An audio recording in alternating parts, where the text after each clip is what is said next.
तो दोनों पार्टी क्या करती है, अपने अपने 55 सदस्यों की लिस्ट जो है वो जारी करती है। फिर जनता अपना वोट जो है एक एक सदस्यों को नहीं करते हैं, बल्कि पूरी लिस्ट को वोट करते हैं।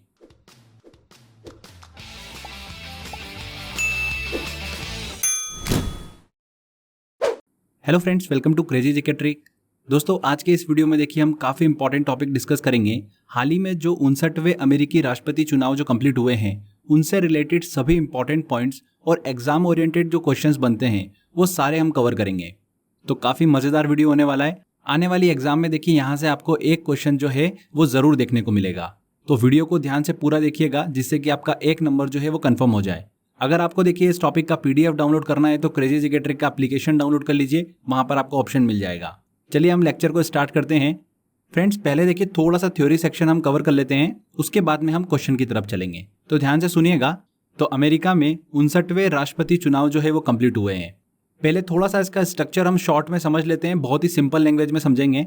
देखिए, अमेरिका में जो विधायिका है वहां पर, जैसे कि भारत में जो संसद है उसके दो हिस्से हैं, लोकसभा और राज्यसभा, वैसे ही अमेरिका में जो विधायिका है उसके भी दो हिस्से हैं। कौन कौन से, ध्यान रखिएगा, हाउस ऑफ रिप्रेजेंटेटिव और सेकंड होता है देखिए सीनेट। हाउस ऑफ रिप्रेजेंटेटिव को देखिए प्रतिनिधि सभा कहा जाता है। तो अमेरिका की विधायिका के दो हिस्से होते हैं। क्लियर। अब देखिए फ्रेंड्स, संयुक्त राज्य अमेरिका की जो संघीय सरकार की द्विसदनीय विधायिका है उसे देखिए अमेरिकी कांग्रेस के नाम से जाना जाता है, द यूनाइटेड स्टेट कांग्रेस के नाम से जाना जाता है। ये एग्जाम में देखिए क्वेश्चन पूछा जा सकता है, जिसके दो सदन होते हैं, एक सीनेट और एक होता है हाउस ऑफ रिप्रेजेंटेटिव। एक एक करके देखिए हम इनको समझते हैं। हाउस ऑफ रिप्रेजेंटेटिव जो होता है, जिसे कि भारत में जिसे हम कंपेयर कर सकते हैं लोकसभा से, ठीक है। तो इस प्रतिनिधि सभा के कुल कितने सदस्य होते हैं, देखिए अमेरिका में 435 सदस्य होते हैं। ये वहां पर लोअर हाउस होता है। इसमें देखिए वॉशिंगटन डीसी की 3 सीट को देखिए विशेष प्रावधान जो है वो दिया गया है। इस तरीके से कुल सीट जो होती है वो 438 होती है। हाउस ऑफ रिप्रेजेंटेटिव के देखिए सदस्यों का कार्यकाल जो होता है वो कितना होता है, 2 वर्षों का होता है। इसके बाद देखिए हम बात करते हैं सीनेट की। इसके सदस्यों की कुल संख्या कितनी होती है, 100 होती है। सीनेट जो है ये अमेरिका का देखिए अपर हाउस है। इनके सदस्यों का जो कार्यकाल होता है वो कितने वर्षों का होता है, 6 वर्षों का होता है।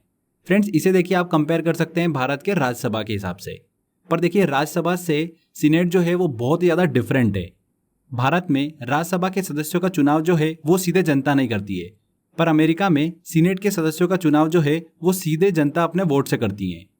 सीनेट के हर 2 वर्षों में 1/3 सदस्यों का चुनाव जो है वो किया जाता है।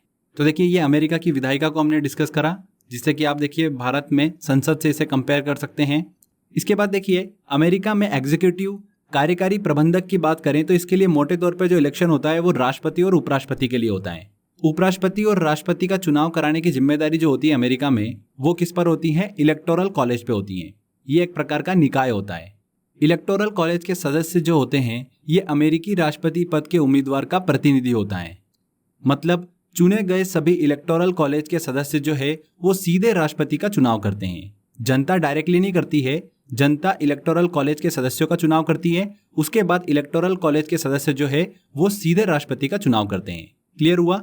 इलेक्टोरल कॉलेज में उतने ही सदस्य होते हैं जितने सीनेट और हाउस ऑफ रिप्रेजेंटेटिव में होते हैं, मतलब कुल मिलाकर 538। और किसी भी देखिए एक उम्मीदवार के राष्ट्रपति बनने के लिए कितने इलेक्टोरल वोट्स की आवश्यकता होती है, 270। ये भी ध्यान रखिएगा, इंपॉर्टेंट है।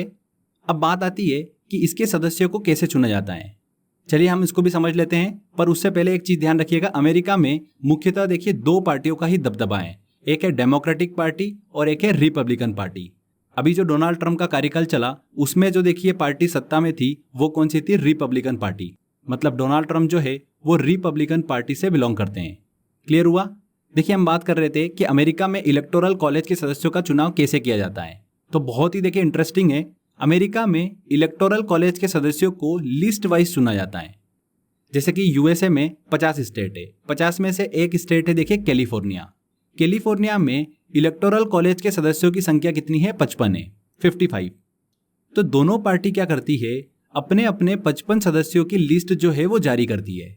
फिर जनता अपना वोट जो है एक एक सदस्यों को नहीं करते हैं, बल्कि पूरी लिस्ट को वोट करते हैं। मतलब या तो डेमोक्रेटिक पार्टी के 55 सदस्य जीतेंगे या फिर रिपब्लिकन पार्टी के 55 सदस्य जीतेंगे। ठीक है, इसीलिए देखिए वहां पर कोई भी छोटी पार्टी जो है वो पनप ही नहीं पाती है। इसीलिए देखिए पिछली बार 2016-17 में जो अमेरिकी चुनाव हुए थे उसमें डोनाल्ड ट्रंप को देखिए कम वोट मिलने के बावजूद भी वो राष्ट्रपति बने थे। और अमेरिका की जनता जो है वो देखिए बल्क में एक साथ वोटिंग करती है। मतलब वोट देने जाते हैं तो देखिए सीनेट के लिए भी वोट करते हैं, हाउस ऑफ रिप्रेजेंटेटिव के लिए भी वोट करते हैं और राष्ट्रपति के लिए भी वोटिंग करते हैं। तो बल्क में एक साथ देखिए वोटिंग की जाती है। तो आई होप आपको समझ में आया होगा कि इलेक्टोरल कॉलेज के सदस्यों का चुनाव कैसे किया जाता है। इसके बाद देखिए इलेक्टोरल कॉलेज के सदस्य जो चुने गए हैं वो राष्ट्रपति पद के उम्मीदवार का प्रतिनिधित्व करते हैं। इस तरीके से देखिए अमेरिका में राष्ट्रपति चुना जाता है और हर 4 वर्षों के लिए देखिए राष्ट्रपति जो है वो निर्वाचित होता है। ध्यान रखिएगा फ्रेंड्स, कोई भी व्यक्ति अपने 2 कार्यकाल के बाद में अमेरिका में राष्ट्रपति नहीं बन सकता है। साथ ही फ्रेंड्स आपको पता होना चाहिए कि अमेरिका में राष्ट्रपति जो है वो 4 वर्षों के लिए चुना जाता है। कितने वर्षों के लिए? 4 वर्षों के लिए चुना जाता है। और राष्ट्रपति पद का उम्मीदवार बनने के लिए जो बेसिक रिक्वायरमेंट होती है वो क्या होती है? व्यक्ति का जन्म अमेरिका में हुआ हो, कम से कम 35 वर्ष उसकी आयु होना चाहिए और वह 14 साल देश में रहा हो। तो ये अमेरिकी राष्ट्रपति पद के उम्मीदवार बनने की बेसिक रिक्वायरमेंट होती है। क्लियर हुआ आपको? इसके बाद देखिए कुछ इंपॉर्टेंट पॉइंट्स और हम डिस्कस कर लेते हैं, उसके बाद में हम क्वेश्चन की तरफ चलेंगे। हाल ही में देखिए जो 59वें अमेरिकी राष्ट्रपति चुनाव जो पूरे हुए हैं उसमें डेमोक्रेटिक पार्टी की जीत हुई है। मतलब डेमोक्रेटिक पार्टी ने देखिए जो 270 का जादुई आंकड़ा है उसे क्रॉस किया है, जिसके देखिए राष्ट्रपति उम्मीदवार कौन थे? जो बाइडेन थे। और उपराष्ट्रपति उम्मीदवार देखिए कौन थी? कमला हैरिस। फ्रेंड्स यहाँ पर ध्यान दीजिएगा, कमला हैरिस पहली महिला है जो अमेरिका की उपराष्ट्रपति होगी। साथ ही साथ पहली भारतीय मूल की अमेरिकी नागरिक भी हैं जो अमेरिका की उपराष्ट्रपति होगी। ओके फ्रेंड्स, आखिरी पॉइंट ध्यान से सुनिएगा। अमेरिकी संविधान के देखिए सेक्शन 1 में आर्टिकल 2 के तहत राष्ट्रपति चुनाव की जानकारी विस्तृत रूप से दी गई है। ओके, तो फ्रेंड्स यहाँ पर देखिए थ्योरी सेक्शन कंप्लीट होता है। चलिए अब क्वेश्चन की तरफ चलते हैं और सारे इंपॉर्टेंट क्वेश्चन जो है वो हम सॉल्व करते हैं जो आने वाली एग्जाम में पूछे जा सकते हैं। देखिए पहला क्वेश्चन है, हाल ही में इनमें से कौन अमेरिका के नए राष्ट्रपति चुने गए हैं? कौन चुने गए हैं? देखिए जो बाइडेन। बी आंसर सही होगा। किस पार्टी से बिलोंग करते हैं? डेमोक्रेटिक पार्टी से बिलोंग करते हैं। पहली भारतीय मूल की व्यक्ति जिसे अमेरिका का उपराष्ट्रपति पद दिया गया वह हैं, तो देखिए कौन है? कमला हैरिस। ए आंसर यहाँ पर सही होगा। इंपॉर्टेंट क्वेश्चन है। जो बाइडेन हाल ही में कौनसवें अमेरिकी राष्ट्रपति चुने गए हैं? कौनसवें अमेरिकी राष्ट्रपति चुने गए हैं? ध्यान रखिएगा 46वें अमेरिकी राष्ट्रपति जो है वो चुने गए हैं। ठीक है, सी आंसर। नेक्स्ट क्वेश्चन लेते हैं। अमेरिका में राष्ट्रपति का कार्यकाल होता है, राष्ट्रपति का कार्यकाल कितने वर्षों का होता है? देखिए 4 वर्षों का होता है। हर 4 साल में देखिए राष्ट्रपति के लिए वोट किए जाते हैं। यहाँ पर बी आंसर। अमेरिका के इतिहास में सबसे अधिक उम्र में राष्ट्रपति बनने वाले व्यक्ति हैं, तो फ्रेंड्स हाल ही में जो बाइडेन की देखिए विक्ट्री हुई है तो वो अमेरिका के सबसे अधिक उम्र में राष्ट्रपति बनने वाले व्यक्ति हैं, Joe Biden. B answer.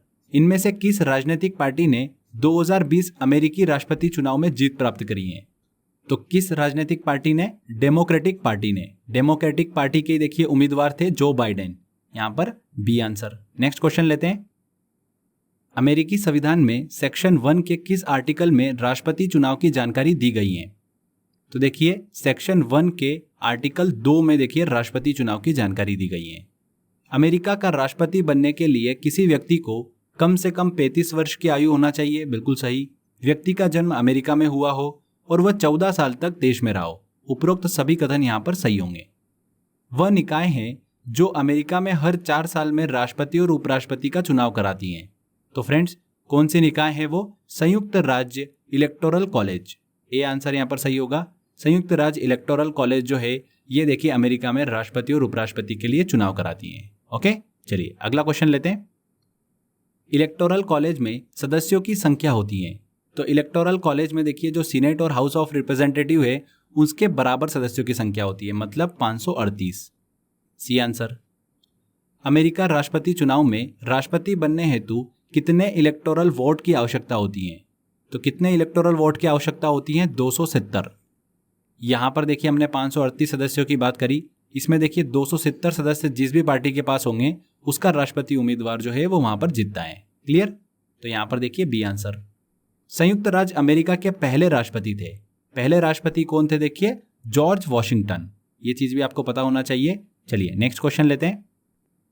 Joe Biden America के 46वें राष्ट्रपति चुने गए वह किस राजनीतिक पार्टी से हैं? तो फ्रेंड्स किस राजनीतिक पार्टी से हैं? Democratic party. बराक ओबामा भी देखिए डेमोक्रेटिक पार्टी से ही बिलोंग करते थे। बराक ओबामा के देखिए 8 साल के कार्यकाल में जो उपराष्ट्रपति थे वो कौन थे? जो बाइडेन ही थे। तो जो बाइडेन डेमोक्रेटिक पार्टी से बिलोंग करते हैं। कोई व्यक्ति अमेरिकी कानून के मुताबिक राष्ट्रपति पद के कितने कार्यकाल के बाद फिर से चुनाव नहीं लड़ सकता? तो फ्रेंड्स देखिए 2 कार्यकाल के बाद में वो फिर से चुनाव नहीं लड़ सकता। 8 साल तक देखिए अमेरिका का राष्ट्रपति रह सकता है, पर उसके बाद फिर से राष्ट्रपति पद के लिए चुनाव नहीं लड़ सकता। जैसे कि हम बात करें बराक ओबामा, 20 जनवरी 2009 से 20 जनवरी 2017 तक उनका कार्यकाल रहा। उसके बाद देखिए अमेरिका के वो राष्ट्रपति पद के उम्मीदवार नहीं घोषित किए गए। सिर्फ 2 कार्यकाल के लिए ही वो राष्ट्रपति पद जो है वो धारण कर सकते हैं। तो यहाँ पर 2 कार्यकाल बी आंसर। संयुक्त राज्य अमेरिका के संघीय सरकार की द्विसदनीय विधायिका मतलब जो संसद है उसको किस नाम से जाना जाता है? किस नाम से जाना जाता है? अमेरिकी कांग्रेस के नाम से। तो यहाँ पर Congress, A answer. Next question लेते हैं। अमेरिका के राष्ट्रपति का आधिकारिक निवास तथा मुख्य कार्यस्थल किस नाम से जाना जाता है? किस नाम से जाना जाता है? देखिए व्हाइट हाउस। अमेरिका के राष्ट्रपति का जो आधिकारिक निवास है वो देखिए कौन सा है? व्हाइट हाउस है। अमेरिका की पहली महिला उपराष्ट्रपति हैं। तो देखिए पहली महिला उपराष्ट्रपति कौन बनने जा रही हैं? Kamala Harris, B answer. Democratic party से बिलोंग करती है। विश्व का पहला लिखा हुआ संविधान है। तो देखिए विश्व का पहला लिखा हुआ संविधान किसका है? अमेरिका का है। ओके, ये चीज भी आपको पता होना चाहिए। देखिए जो भारत का संविधान है ये अमेरिका और ब्रिटेन इन दोनों का वेटेज जो है वो बहुत ज्यादा रखता है। भारत का संविधान बनते समय देखिए अमेरिका के संविधान से और ब्रिटेन के संविधान से बहुत सारी बातें जो है उसमें शामिल की गई। ये चीज भी आपको पता होना चाहिए। तो फ्रेंड्स यहाँ पर देखिए सारे इंपॉर्टेंट क्वेश्चंस कंप्लीट होते हैं। मतलब आने वाली एग्जाम में इससे बाहर आपका कुछ भी नहीं जाने वाला है। तो अगर आपने वीडियो को ध्यान से देखा है तो आपका एक क्वेश्चन जरूर एग्जाम में सही होगा। तो आई होप आपको ये वीडियो काफी पसंद आया होगा। अगर अच्छा लगा है तो प्लीज वीडियो को लाइक करिए, शेयर करिए और कमेंट करके जरूर बताइएगा कि वीडियो कैसा लगा। अगर आपने अभी तक चैनल को सब्सक्राइब नहीं करा है तो सब्सक्राइब भी कर लीजिए, क्योंकि इस तरीके के बेनिफिशियल वीडियो जब भी मैं अपलोड करूंगा आपको उसका बेनिफिट मिलता रहेगा। तो फ्रेंड्स मिलते हैं अगले वीडियो में। जय हिंद, जय भारत।